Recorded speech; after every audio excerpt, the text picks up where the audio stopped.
جو بندوبست رب کرتا ہے، آزمائش آ جاتی ہے، بڑے بڑوں پہ آ جاتی ہے، لیکن بعض اوقات بڑی تکلیف ہوتی ہے جب اس بندے کو لوگ کٹہرے میں کھڑا کر دیں جس کا جرم ہی کوئی نہیں، اس شخص سے لوگ سوال جواب شروع کر دیں جس بیچارے کے خیال میں بھی وہ بات نہیں، پھر وہاں وضاحتیں دینا، نہ کردہ گناہوں کی وضاحتیں دینا، یہ بڑا بوجھ بنتا ہے، بڑی تکلیف ہوتی، اور لوگ کرتے ہیں یہ کام۔ پھر اللہ تعالیٰ جب بندوبست فرمائے، صحیح بخاری میں حضرت جریج کا ذکر فرمایا، جریج نفل پڑھ رہے تھے، ماں نے آواز دی، وہ آ نہیں سکے، نماز میں تھے، ماں ناراض ہو گئی، اس نے ہاتھ اٹھا کے کہا اللہ یہ اتنی دیر تک مرے نہ جب تک کسی بری عورت کا منہ نہ دیکھ لے۔ کسی اور کی دعا کے لیے سند نہیں ہے کہ وہ تیرے حق میں ضرور قبول ہوگی، لیکن ماں باپ کی دعا کے لیے میرے نبی پاک نے سند بیان کیے۔ سید عالم صلی اللہ علیہ وسلم فرماتے ہیں جب بھی ماں باپ اولاد کے لیے ہاتھ اٹھاتے ہیں رب ضرور قبولیت کا شرف عطا کرتا ہے۔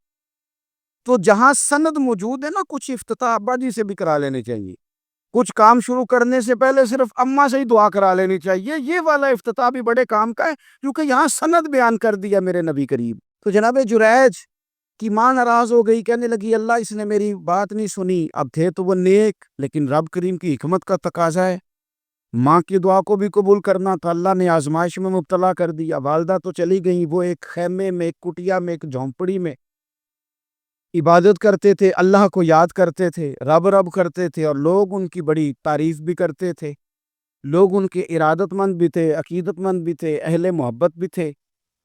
ایک عورت آ گئی، بس وہ اللہ کی حکمت پوری ہونی تھی، اس نے آ کے پہلے تو انہیں اپنی طرف مائل کرنا چاہا، جب نہ مائل ہوئے تو الزام لگا دیا۔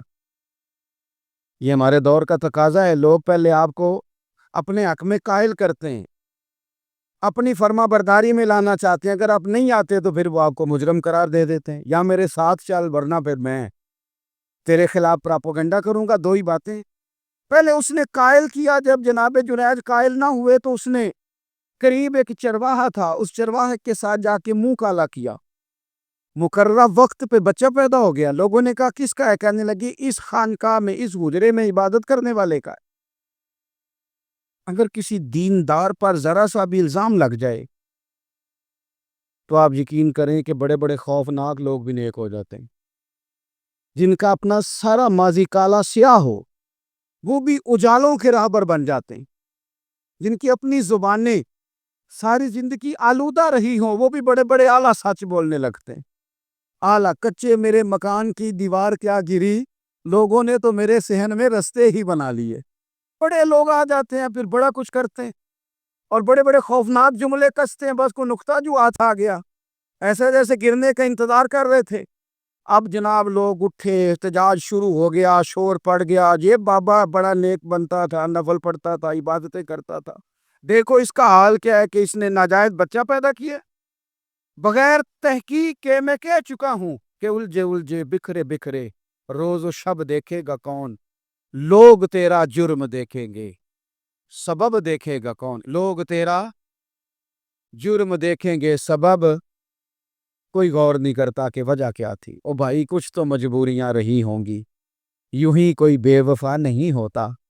الزام لگا دیا، شور ہوا، احتجاج ہوا، دنیا کٹھی ہوئی، ان کا انہوں نے اجرا گرا دیا، مارا بھی، پیٹا بھی، ایک نیک آدمی کو بدنام بھی کیا، برا بھلا بھی کہا، گالیاں بھی دی، جو کر سکتے تھے کیا۔ اب جب سزا دینے لگے نا تو جناب جریج کہنے لگے تھوڑی سی اجازت دیتے ہو، مار تو تم نے دینا ہی ہے۔ کہا جناب ٹھیک ہے دیتے ہیں، انہوں نے کہا صرف 2 نفل پڑھنے ہیں۔ اب وہ نفل پڑھ رہے تھے تو لوگ اس وقت بھی کہہ رہے تھے فراڈ ہی کر رہا ہے، دھوکہ ہی دے رہا ہے، چونکہ ذہن بن گیا نا، بدگمانی آ گئی۔ انہوں نے 2 نفل پڑھ کے ہاتھ اٹھائے، کہا اللہ جانا تو میں نے ہے، پر اس رسوائی کے ساتھ جنازے تک نہیں خراب ہو جاتے، قبریں تک نہیں لوگ بدنام کر دیتے، کہ اللہ جانا تو ہے پھر اس رسوائی کے ساتھ، تو میری مدد فرما، اب تو میرا کیس تیری ہی عدالت میں ہے، تو رحمت کا دروازہ کھول۔ ہاتھ اٹھائے، دعا مانگی، نفل پڑھے، پورے مجمع پہ نظر دوڑائی، کوئی نہیں تھا سپورٹ کرنے والا۔ کل تک جو کہتے تھے نا تیرے لیے جیئیں گے، تیرے لیے مریں گے، ساری عمر ہی آٹا گدا ہے، لکھاں کیتے نہیں پیڑے، اب وقت آیا ہی پہ محمد بخشا کوئی نہیں ہو بیٹھا نیڑے، ایک بندہ بھی نہیں تھا، ووٹر سپورٹر ساتھ دینے والا کوئی نہیں تھا. تو جناب جنید بچے کی طرف اشارہ کر کے کہنے لگے کوئی نہیں بول رہا، تو ہی بول کے بتا دے تیرا باپ کون ہے، تو ہی بول کے بتا دے کون ہے. اللہ اکبر. میرا رب جب چاہے تو بچے بولتے ہیں، رب چاہے تو گونگے بولتے ہیں، رب جب چاہے تو پھر پتھر بھی بولتے ہیں. جب کہا نا تو ہی بتا تو بچہ بولا اور بول کے کہنے لگا میرا باپ جریج نہیں، میرا تو وہ ہے جو بکریاں چرانے والا ہے، وہ میرا باپ. جب رب کریم نے توفیق دی تو بچہ بول پڑا. جب رب بندوبست کرتا ہے کسی کی عزت کی حفاظت کا تو پھر کوئی اسے رسوا کر سکتا؟ یاد رکھنا جب رب محافظ ہو تو پھر لوگوں کا پراپوگنڈا وہاں کچھ کر سکتا؟ لوگ کئی دفعہ بڑا گہرا جال بنتے، سازش کا رنگ بڑا گہرا ہوتا ہے، عام سادے آدمی اس کو سمجھ نہیں پاتے، اس پراپوگنڈے کا حصہ ہو جاتے ہیں، انہیں پتہ ہی نہیں چلتا یہ بات دراصل کیا کی جا رہی ہے. یہ کتنی گہری حسد کی آگ ہے جس کو لوگ بغض کے ساتھ ہوا دے رہے ہیں، اپنی عداوت کے ساتھ اس کو زیادہ جلا رہے ہیں. حضرت سیدنا عائشہ صدیقہ رضی اللہ تعالیٰ عنہ بیان کرتی ہیں، اور لطف کی بات یہ بھی بخاری میں موجود ہے. میں نے جناب جنید کا قصہ عرض کیا تو بخاری سے، یہ عرض کر رہا ہوں تو بخاری سے. یہ واقعہ میں حضور کی امت کے کسی ولی کا بیان کرتا تو لوگوں نے کہنا تھا ہماری سمجھ میں نہیں آتا. بعض لوگوں کا خیال ہے کہ داتا صاحب کی کرامت بھی نبی پاک کی بیان کریں. او خدا کے بندوں کو خیال کرو، داتا صاحب تو کئی سو سال بعد آئے ہیں، وہاں اگر کوئی کرامت ہوگی تو حضور بیان کریں گے. اگر نبی کریم نے پچھلے بنی اسرائیل کے ولیوں کی کرامتیں بیان کر کے تمہیں بتائی ہیں تو اس کا معنی یہ ہے کہ اگر وہاں اللہ یہ شان عطا کر سکتا ہے تو تم تو امتوں کی سردار امت ہو، ان پر تو نیرا فضل ہے، تم پر تو رب کا فضل کبیر ہے. تو بس لوگ سمجھنے کو تیار نہیں، پچھلوں کی مان لیتے ہیں. جناب آصف بن برخیہ کی کرامت جو سورہ نمل میں آئی وہ تو مانیں گے، پر غوث پاک کی کرامت یہ پتہ نہیں عجیب فلسفہ ہے، اور کس طرح کا فلسفہ ہے یہ سمجھ سے بالاتار ہے کہ بنی اسرائیل کا کوئی ولی ہو تو اس کی کرامت ہو سکتی ہے اور نبی پاک کی امت کا ہو تو اس کی ہو ہی نہیں سکتی. کیا معنی ہے اس بات کا؟ اور لوگ ہیں کہ داد و تحسین دے رہے ہیں، واہ واہ کر رہے ہیں. اللہ تعالیٰ سمجھنے کی توفیق عطا فرما. حضرت عائشہ صدیقہ رضی اللہ تعالیٰ عنہ فرماتی ہیں ایک عورت تھی اور اسے نبی پاک صلی اللہ تعالیٰ علیہ وسلم نے وہ کلمہ پڑھ کے مسلمان ہوئی، مدینہ طیبہ آ گئی تو حضور نے مسجد نبوی شریف میں اس کے لیے مکان، ایک سادہ سا کمرہ ساتھ مسجد کے بنوا دیا، وہیں رہنے لگی. اکثر وہ سیدہ طیبہ کے پاس آتی تو حضرت عائشہ صدیقہ رضی اللہ تعالیٰ عنہ فرماتی ہیں وہ بڑی باتیں سناتی اور آخر میں کہتی وہ ہار والا دن بھی بڑا عجیب دن تھا اور میرے رب کی قدرتوں کا دن تھا، وہ بھی بڑا عجیب دن تھا. سیدہ عائشہ صدیقہ رضی اللہ تعالیٰ عنہ ایک دن فرمانے لگی کہ تو ہار والے دن کا بڑا ذکر کرتی ہے، وہ کیا دن تھا؟ تو خاتون کہنے لگی اماں جی وہ دن تھا جب میرے رب پر بھروسہ اور مضبوط ہو گیا، جس دن میرا اپنے رب پر توکل اور بڑھا، میرے ایمان میں یقین میں اور پختگی آئی. کہنے لگی میں ایک گھر کی کنیز تھی، نوکرانی تھی، اس گھر میں ایک بچی تھی جس کے پاس سونے چاندی ہیرے جواہرات کا ہار تھا. اس زمانے میں چمڑے کے اوپر لوگ ہیرے جواہرات لگاتے تھے، کئی دفعہ سرخ رنگ کے چمڑے پہ لگائے جاتے تھے. وہ بچی پہنتی تھی تو کہتی ہوں بچی کے اس نے اتار کے رکھا یا اس سے گرا وہ ہار تو چیل اسے اٹھا کے لے گئی گوشت سمجھ کے اور میرے سامنے اٹھا کے لے گئی. گھر والوں نے مجھ سے پوچھا، یہ بخاری میں موجود ہے، گھر والوں نے پوچھا مجھ سے کہ وہ ہار کہاں ہے تو میں نے کہا چیل اٹھا کے لے گئی. گھر میں کچھ چوری ہو جائے تو سب سے پہلا الزام کس پہ لگتا ہے؟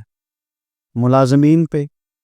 کہتے انہوں نے مجھے بڑا مارا، بڑی تکلیف تھی، حتیٰ کہ میری شرمگاہ تک کی تلاشی، میری عزت اتنی خراب کی میں بتا نہیں سکتی.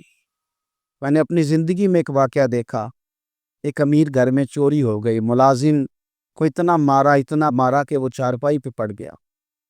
پولیس والوں سے اتنی مار پڑوائی گئی کہ وہ بیچارہ چارپائی پہ پڑ گیا اور پھر وہ اتنا بیمار ہوا اور کچھ دنوں کے بعد پتہ چل گیا کہ چور تو اپنا بیٹا ہے ان کا. پھر اس کا انتقال ہو گیا. اب وہ سیٹھ صاحب اور گھر والے آ کے مرنے والے کے کان میں معافی مانگ رہے ہیں، کان میں. تو میں نے ان سے پھر کہا تھا کہ یہ تو اب چلا گیا ہے، تمہارا زور چلتا تھا نا، تو تم نے قانون خریدا اور تم نے اسے جتنا ہو سکا تم نے اسے مار پڑوائی، تمہارے پاس جو عدالتیں تھی تم نے وہاں کاروائی کی، اب ایک عدالت قیامت کے دن لگے گی۔ یہ کمزور تھا نا، کچھ کر نہیں سکا۔ میرے نبی پاک صلی اللہ علیہ وسلم نے فرمایا، سن لو، اگر سینگ والی بکری نے بغیر سینگ والی بکری کو تکلیف دی ہوگی نا تو قیامت کے دن اسے بھی بدلہ دینا پڑے گا کہ تیرے پاس سینگ تھے اور تو نے اسے مارا تھا۔ وہ خاتون عرض کرتی ہے سیدہ عائشہ کی خدمت میں کہ مجھے بڑا مارا، مجھے تکلیف دی، میں کہہ رہی تھی کہ میرے سامنے چیل لے گئی ہے اور وہ نہیں مان رہے تھے، اماں جی انہوں نے مجھے بڑا مارا۔ حضرت عائشہ صدیقہ کہتی ہیں پھر کیا ہوا؟ کہنے لگی اماں جی جب کوئی میرا مددگار نہ رہا، مجھے تکلیف دے رہے تھے، رسوا کر رہے تھے، تو میں نے اپنے رب سے مدد چاہی، میرے رب کی طرف میں نے توجہ کی، میں نے کہا مالک اب تو ہی میرا مددگار ہے۔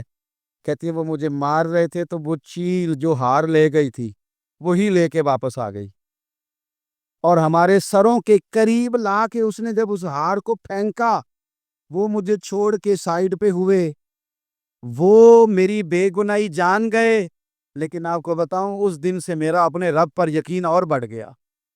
مجھے سمجھ آ گئی کہ جب انسان پورا ٹوٹ جاتا ہے اور جب کوئی چاروں جانب اس کا مددگار نہیں ہوتا تو رب تو ہوتا ہے نا، اللہ تو اس کا مددگار ہوتا ہے نا، وہ تو پھر اپنے اس بندے کی مدد کرتا ہے نا، پھر وہ تو توانائی دیتا ہے نا، وہ تنہا نہیں چھوڑتا، وہ تو آنسوؤں والوں کے آنسوؤں پہ بڑا کرم فرماتا ہے، وہ تو قسم پرسی میں آ جاتا ہے، اس کی رحمت بڑھ کے استقبال کر لیتی۔ تو بھائی جب آپ پر اللہ کی حکمت کے تقاضے پورے ہونے لگیں اور زندگی میں کبھی کوئی ایسا وقت آئے کہ آپ محسوس کریں کہ تنہا رہ گئے ہیں اور کئی اپنے بھی مخالفین کی جماعت میں نظر آنے لگے ہیں، تو اس وقت پھر دل، روح، زبان اور ذہن کو یکجا کر کے سمجھ لینا کہ جب ساری دنیا ساتھ چھوڑ جاتی ہے تو رب کی رحمتیں اس وقت بھی ساتھ رہتی اور اللہ کی مدد اس وقت بھی بندے پہ کرم نوازی کرتی۔ ایک اور حدیث سنیں، لطف کی بات یہ ہے یہ بھی بخاری میں ہے، یہ بھی واقعہ بخاری میں ہے۔ اللہ اکبر۔ ایک شخص نے نا ایک بندے سے قرض مانگا، اس نے کہا مجھے قرضہ دو، وہ کہنے لگا کہ کتنا قرضہ؟ اس نے کہا 1000 دینار۔ دینار سونے کا ہوتا تھا، درہم چاندی کا ہوتا تھا، 1000 دینار چاہیے۔ اس نے کہا کوئی گواہ ہے تیرے پاس؟ غریب کا گواہ بھی کوئی نہیں بنتا، کبھی الجھ جائے نا کو بندہ تو کئی اپنے بھی کہہ دیتے ہیں کہ ہم اس کے قول فعل کے ذمہ دار نہیں ہیں۔ ایک غریب آدمی کو قرض کی ضرورت پڑ گئی، 1000 دینار چاہیے۔ میں کہہ چکا ہوں کہ درہم چاندی کا ہوتا تھا، دینار سونے کا، اب 1000 دینار لینا ہے۔ تو جس بندے سے اس نے کہا، اگرچہ وہ نیک بندہ تھا، اس نے کہا یار 1000 دینار دے دو، تو کہنے لگا کوئی گواہ ہے تیرے پاس؟ وہ کہنے لگا غریبوں کا گواہ کون ہوتا ہے؟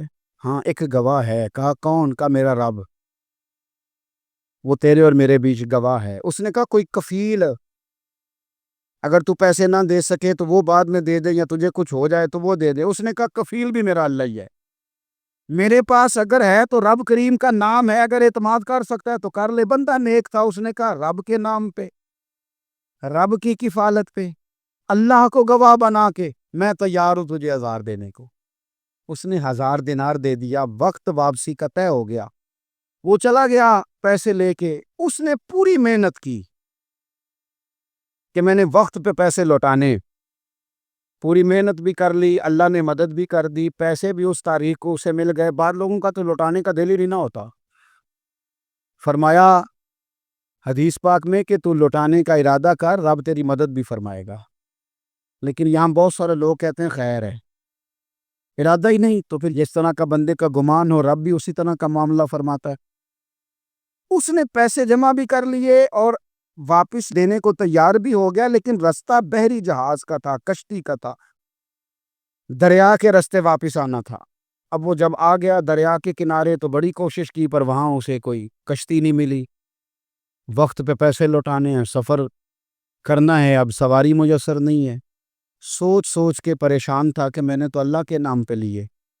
اچانک دل میں ایک تجویز آئی، اس نے ایک لکڑی لی، لکڑی کو اندر سے کھولا، 1000 دینار اس میں بھرا، بخاری پڑھ رہا ہوں، اور ساتھ ایک خط بھی لکھا کہ یار میں پیسے پہنچانا چاہتا تھا پر مجھے کوئی چیز نہیں ملی دریا کے اس پار آنے، اللہ کے نام پر تیری طرف روانہ کر رہا ہوں۔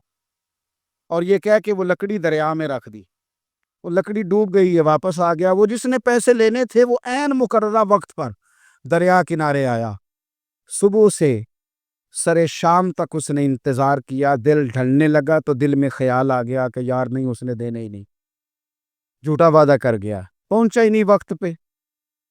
اب جب واپس لوٹنے لگا تو اچانک دریا میں ایک لکڑی تیرتی ہوئی دکھائی دی، کہنے لگا لے جاتا ہوں، شام کو روٹیاں پکانے کے کام آئے گی، ایندھن بنا کے جلا لوں گا، ہنڈیا پک جائے گی۔ لکڑی اٹھا کے جلانے کے لیے گھر لایا، گمان تھا کہ وہ نہیں آیا وعدہ کر کے، اللہ کو کفیل اور وکیل بنا کے اور گواہ بنا کے پھر بھی نہیں آیا۔ لکڑی لے کے گھر گیا، بخاری ہے، اور جب اس کو چیرا نہ کہ میں اس کی آگ جلاؤں گا، کھولا تو اندر سے 1000 دینار بھی نکل آیا، خط بھی نکل آیا۔ اب ذرا سمجھنا، اس کے دل میں بات کس نے ڈالی کہ تو لکڑی میں پیسے ڈال دے؟ اللہ نے۔ اس بندے کو مقررہ وقت پہ کنارے بھیجا کس نے؟ لکڑی صرف اسی کے ہاتھ آئی تو یہ بندوبست کیا کس نے؟ اللہ نے۔ گھر جا کے چیری تو پیسے بحفاظت اس تک پہنچائے کس نے؟ تو پھر ہمیں بھی توجہ اللہ کی جانب ہی کرنی چاہیے، ہمارے بھی دل کی توجہ رب کی طرف ہی ہونی چاہیے نا۔ ہمیں ادھر ادھر جانے کی، دیکھنے کی، بندوں پر غور کرنے کی ضرورت کیا ہے؟ وہ پیسے پہنچ گئے، یہ وہاں اپنی جگہ پہ پریشان تھا، اس نے 1000 دینار اور جمع کیا۔ پھر دوبارہ ایک دن دریا کنارے آیا، کشتی مل گئی، بیٹھ کے اپنے اس بھائی کے پاس آیا، کہنے لگا دیکھنا مجھ پر بدگمان نہ ہونا، پیسے اس تاریخ کو بھی جمع کر لیے تھے، دریا پہ آیا تھا پر کشتی نہیں ملی تھی، پھر میں نے نا لکڑی میں ڈال کے خط ڈال کے تیری طرف بھیج بھی دیے تھے، لیکن آج میں پھر لے کے آ گیا ہوں۔ وہ کہنے لگا خوش ہو جا، جس رب کو تو نے میرا اور اپنا گواہ بنایا تھا اس رب نے میرے تک پہنچا بھی دیے ہیں۔ جب لوگ اللہ کو گواہ بناتے ہیں، رب کی جانب اپنی توجہ کرتے ہیں، اپنی چاہتوں، خواہشات اور اپنی ساری چٹھیاں اپنے رب کریم کی رحمت کی طرف روانہ کرتے ہیں، پھر اللہ اپنے بندوں کو مایوس نہیں کرتا، اللہ اپنے بندوں کو نواز دیتا ہے۔ اللہ تبارک و تعالیٰ اپنے بندوں پہ کرم نوازی کرتا۔ او سنگیو، ساری امیدیں سیٹھوں، نوابوں، دنیا داروں سے کیوں وابستہ کرتے ہو؟ ساری توجہات کا مرکز کیوں ان لوگوں کو بناتے ہو جو تمہیں دنیا میں مضبوط نظر آتے؟ اپنی توجہات کا مرکز اپنے خدا کو بنائیے، اپنے مالک کی جانب اپنی ساری خواہشات کا رخ پھیر دیجیے، اپنی توجہات اپنے رب کی جانب کر لیجیے۔ وہ اپنے بندوں پہ بڑی کرم نوازی فرماتا ہے، وہ عزتوں کا بھی محافظ ہے، وہ پریشانیوں میں کرم نوازیاں فرمانے والا ہے، وہ ساتھ دینے والا ہے، وہ اس کی رحمت قریب آ کے بندے کو سہارا دیتی ہے، وہ اپنے فضل سے اپنے بندوں کی ہر مشکل میں دستگیری فرماتا ہے۔ اسیاں سے کبھی ہم نے کنارہ نہ کیا، اور تو نے بھی تو دل آزردہ ہمارا نہ کیا، ہم نے تو جہنم کی بہت کی تدبیر، پر مولا تیری رحمت نے گوارا نہ کیا۔ عدل کریں تے تھر تھر کمبن، اچیاں شانہ والے، تجھے تو فضل کریں تے بخشے جاون، میرے جے منہ کالے۔ آخر دعوایا ان الحمد للہ رب العالمین۔